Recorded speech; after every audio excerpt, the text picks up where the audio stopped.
Haleluya. Selamat pagi saudara-saudara yang dikasihi oleh Tuhan. Mari sama-sama kita kembali merenungkan firman Tuhan pada pagi hari ini. Masih dari kitab Nabi Yehezkiel pasal 47, saudara-saudara, yang sudah kita lihat kemarin. Dan kita lihat pagi ini, hari ini pada ayat 9. Sehingga kemana saja sungai itu mengalir, segala makhluk hidup yang berkeriapan di sana akan hidup. Ikan-ikan akan menjadi sangat banyak, sebab kemana saja air itu sampai, air laut di situ menjadi tawar. Dan kemana saja sungai itu mengalir, semuanya di sana hidup. Maka penangkap-penangkap ikan penuh sepanjang tepinya, mulai dari En-Gedi sampai En-Eglaim. Daerah itu menjadi penjemuran pukat, dan di sungai itu ada berjenis-jenis ikan, seperti ikan-ikan di laut besar sangat banyak. Tetapi rawa-rawanya dan paya-payanya tidak menjadi tawar. Itu menjadi tempat mengambil garam. Saudara-saudara yang dikasihi oleh Tuhan, ada satu anomali, ada satu keanehan di dalam ayat-ayat yang kita baca ini. Ayat 9 dikatakan, saudara-saudara, kemana saja sungai kembar itu mengalir, sungai yang keluar dari bait Allah itu mengalir, di sana akan ada hal-hal yang sifatnya positif, ada kesembuhan, ada berkat yang luar biasa. Disebutkan ikan-ikan menjadi sangat banyak. Artinya yang tadinya tidak ada atau sedikit, sekarang menjadi sangat banyak. Saudara-saudara, ketika roh dan firman Allah hidup melimpah dalam hidup kita, mengalir dari dalam hidup kita, maka mujizat dari Tuhan, hal-hal yang ajaib, hal-hal yang tak terduga oleh kita akan kita alami. Hal-hal yang sifatnya positif. Ada berkat-berkat yang luar biasa yang menyertai aliran dari pekerjaan Roh Kudus dan firman Allah. Tetapi pada ayat 11 dikatakan, paya-payanya dan rawa-rawanya tidak ada perubahan sama sekali. Tidak ada hal yang berubah di sana. Bahkan disebutkan menjadi tempat mengambil garam. Artinya tidak ada kehidupan. Padahal kemana saja sungai itu mengalir, di sana ada perubahan yang luar biasa. Perubahan yang sifatnya positif. Tetapi paya-paya dan rawa-rawa bahkan menjadi satu keadaan yang tidak ada kehidupan. Mengapa, saudara-saudara? Apa makna daripada rawa-rawa dan paya-paya di sini? Saudara-saudara, rawa adalah satu tempat di mana situasinya setengah-setengah. Kenapa saya sebut setengah-setengah? Rawa itu artinya tidak kering seperti daratan pada umumnya, dan tidak basah seperti air yang mengalir. Setengah-setengah. Paya pun demikian.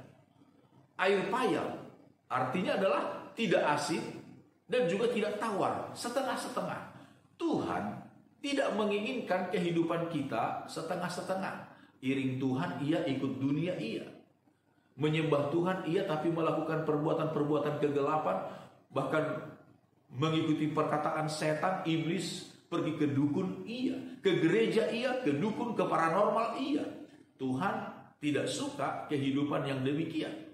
Di dalam kitab Wahyu pasal yang ketiga, teguran Yesus kepada jemaat di Laodikia ayat 15, aku tahu segala pekerjaanmu, engkau tidak dingin dan tidak panas.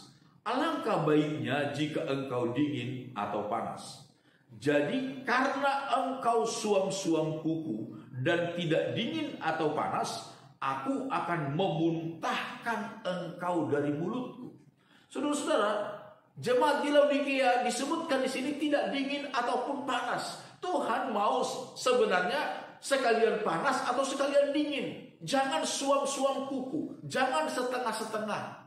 Kehidupan yang demikian Tuhan tidak suka. Sehingga disebutkan aku akan memuntahkan engkau. Sesuatu yang sangat tidak baik. Sesuatu yang sangat tidak baik. Di dalam kitab Wahyu pasal 16 ayat yang ke-12 mulai kita membaca, Dan malaikat yang keenam menumpahkan cawannya ke atas sungai yang besar, sungai Efrat atau sungai Efrat. Lalu keringlah airnya, supaya siaplah jalan bagi raja-raja yang datang dari sebelah timur.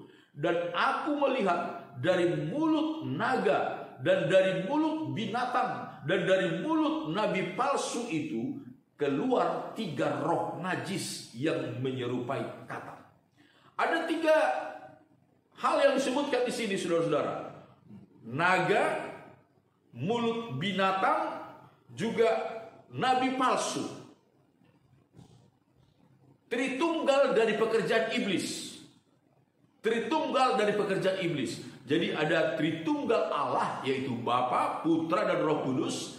Tetapi setan itu juga adalah yang suka memanipulasi, meniru-niru. Dia juga mempunyai Tritunggal, yaitu siapa? Yaitu naga, setan itu sendiri, binatang, antikristus, dan juga nabi palsu. Nabi-nabi palsu. Dari mulut ketiganya keluar 3 roh najis menyerupai apa? Katak. Katak juga adalah binatang amfibi. Di darat iya, di air pun bisa. Saudara-saudara, dan saya tidak tahu, tetapi inilah yang disebutkan secara faktual. 3 roh najis menyerupai katak. Menyerupai katak. Tuhan tidak suka kehidupan yang setengah-setengah. Tuhan mau kita sungguh-sungguh di dalam Dia. Sekali lagi, jangan menjadi orang Kristen ke gereja iya, tapi kepada hal-hal yang bersifat duniawi pun iya. Minggu ke gereja, Senin sampai Sabtu di tempat perjudian, di tempat maksiat, dan lain sebagainya. Tuhan tidak suka hal yang demikian. Minggu pergi berdoa di gereja, tapi ketika datang masalah, datang sakit penyakit, yang dicari adalah dukun, yang dicari adalah paranormal. Tuhan tidak suka kehidupan yang demikian. Saudara, biar kita sungguh-sungguh hidup di dalam Tuhan. Kemana saja sungai itu mengalir, di sana semuanya menjadi baik.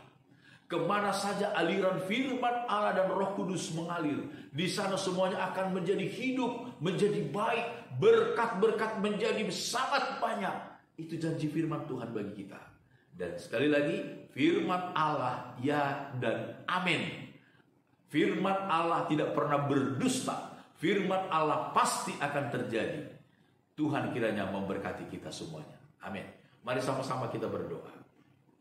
Bapa kami dalam sorga, segala pujian syukur kami naikkan kepadamu. Terima kasih atas segala berkat kemurahan-Mu dalam hidup kami. Tuhan, biarlah kami hidup dengan bersungguh-sungguh hati di dalam Engkau. Dan biarlah kiranya berkat-berkat yang baik dari kebenaran firman-Mu, dari janji-janji-Mu, itu menjadi bagian kami. Kami bersyukur buat pertolongan dan pemeliharaan-Mu dalam hidup kami.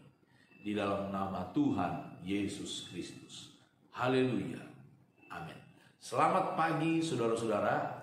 Immanuel.